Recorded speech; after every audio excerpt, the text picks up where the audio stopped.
السلام عليكم ورحمة الله وبركاته. اللهم صل وسلم وبارك على سيدنا محمد وعلى آله وصحبه أجمعين. أصدقائي وأحبابي، قبل ما نبدأ أخبار الكرة والانتقالات خاصة نوقفوا لحظة وندعو مع إخواننا في غزة، الله يحفظهم ويقويهم ويكون معهم في هذه المحنة الكبيرة. وأوصيكم ونفسي قبل كل شيء حافظوا على صلاتكم. والآن ندخل مباشرة الأجواء الميركاتو، ميركاتو مشتعل بكل ما تحمله الكلمة من معنى.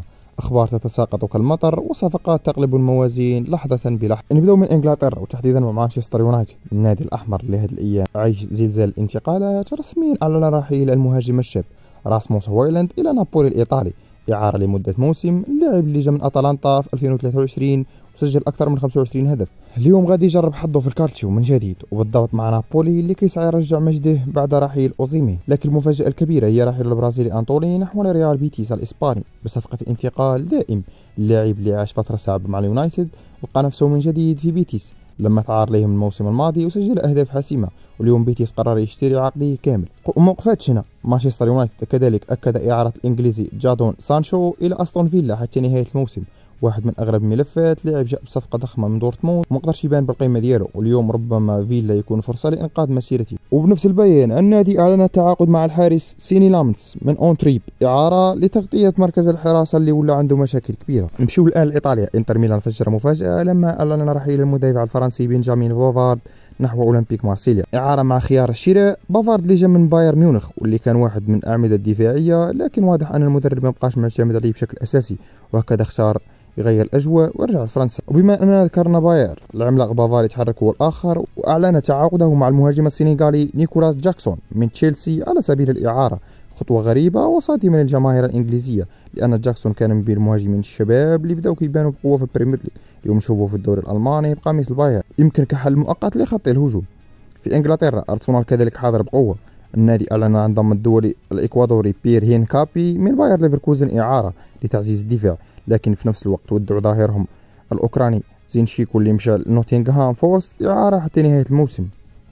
اما ليفربول فدار ضربتين كبار، الاولى خروج اللاعب الشاب هارفي إليوت نحو أستون فيلا إعارة، والثانية صفقة مدوية التعاقد مع المهاجم السويدي ألكسندر إيزاك من نيوكاسل. إيزاك اللي بصم على موسم كبير مع الماكبايس غادي يشكل ثنائي ناري مع صلاح، والجماهير متحمسة تشوف هذا الثنائي. ننتقل إلى إسبانيا حيث أعلن برشلونة إعارة شاب هيكتور فورت إلى ألتشي، قرار يمكن يخلي اللاعب ياخذ دقائق أكثر ويتطور. وفي إنجلترا مرة أخرى توتنهام أعلن وصول المهاجم الفرنسي راندال كولومواني من باريس سان جيرمان إعارة، خطوة مثيرة خصوصا أن اللاعب كان من ركائز الفريق. أما في إيطاليا ميلان أعلن رسميا عن التعاقد مع الدولي الفرنسي أدريان رابيو من مارسيليا، صفقة فيها كثير من النقاشات لأن رابيو واحد من اللاعبين اللي عندهم تجربة كبيرة سواء مع يوفنتوس أو مع المنتخب الفرنسي.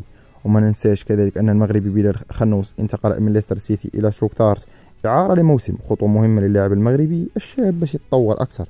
ومن الأخبار اللي شدت الانتباه هو انتقال الأرجنتيني غارناتشو نحو تشيلسي، واحدة من أبرز مواهب المان يونايتد في السنوات الأخيرة، لكنه فضل يفتح صفحة جديدة مع البلوز.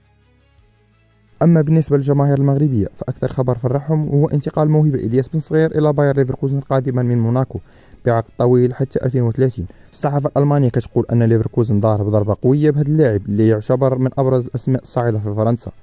ولازم نذكر كذلك صفقة المغربي عز الدين أناحي اللي غادي يحمل قميص جيرونا الإسباني، النادي الكتالوني اللي صعد بشكل صاروخي للدوري الإسباني وباغي ينافس، وضم لاعب وسط عنده لبسة فنية وأداء قتالي في نفس الوقت.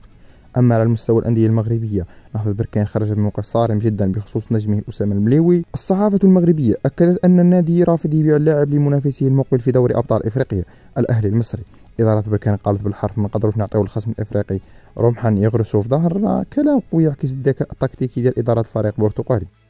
ما نسوش الجانب التدريبي، باير ليفركوزن أعلن رسميا إقالة مدربه إيريك تينها بعد نتائج متذبذبة. ومن تركيا نادي فرنبخشة أعلن هو الآخر عن فك الارتباط مع المدرب البرتغالي مورينيو، واحد من أكبر الأسماء في عالم التدريب، واللي رغم بدايته المثيرة في تركيا إلا أن المشاكل مع الإدارة خلت العلاقة تنتهي بسرعة.